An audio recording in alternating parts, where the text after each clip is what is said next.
I was about 12 when I first realized that small, private Christian schools in the middle of nowhere in New Mexico teach a more accurate and in-depth representation of history than large public schools in Texas.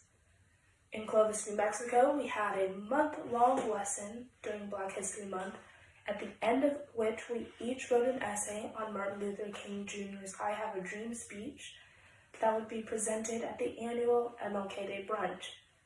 In Allen, Texas, though, we were taught that the South seceded during the Civil War because of states' rights. And in Clovis, we learned about Emmett Till and the, to say the least, complicated race relations in America, while in Allen, I didn't even hear the name Breonna Taylor. It is all too easy in today's world, as well as the past, to ignore truths that we don't want to hear.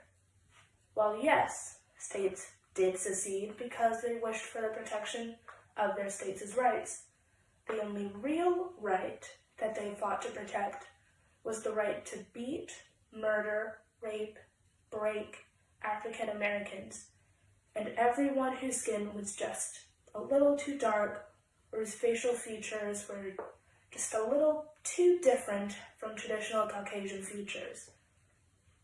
But none of these things are mentioned. The only words that seem to be uttered are states' rights. This blatant miseducation cannot continue further into the future. The American school system needs to rethink the way it approaches history and who it chooses to honor with its silence as to the controversial natures of so many historically significant figures. Children today are taught about the brave Christopher Columbus, peaceful Mahatma Gandhi, George Washington, etc. But they are not being taught the whole truth. While children are being taught that Columbus was the first person to discover America, this is not even close to being the truth. He certainly did not discover America, much less was he even the first European to visit the so-called New World. All that Columbus truly did was enslave the native people and set a precedent for the mistreatment of and hatred toward people with differences in America. And Gandhi, well, yes, his work for the Indian independence movement was unparalleled. We also cannot ignore the fact that he was, to say the least, problematic in his private life. He was a racist.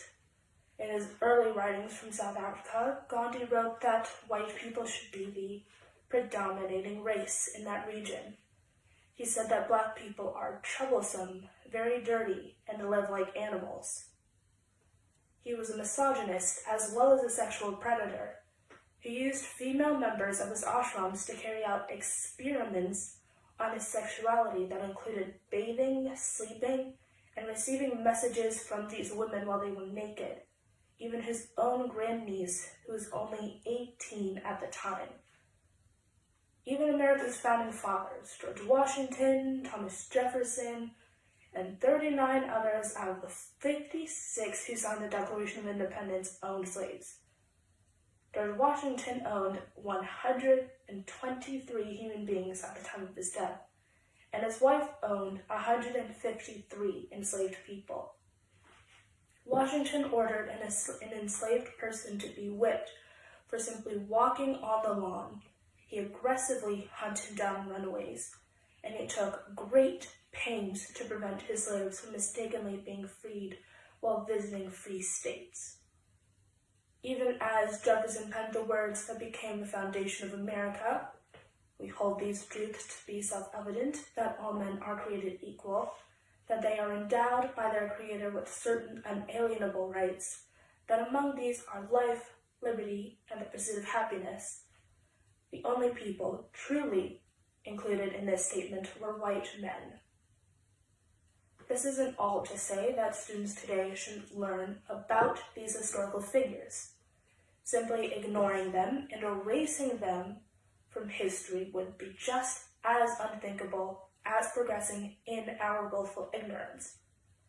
I merely mean to say that there should be a proper and factual education, that students learn the truth about these figures and so many more, that the history they are taught paints as untouchable, that there's more than just a 1-week lesson about important African Americans during Black History Month, and then we take a deeper dive into the truly amazing women who made today's reality, while by no means perfect, a possibility during Women's History Month, as well as with so many marginalized groups in America.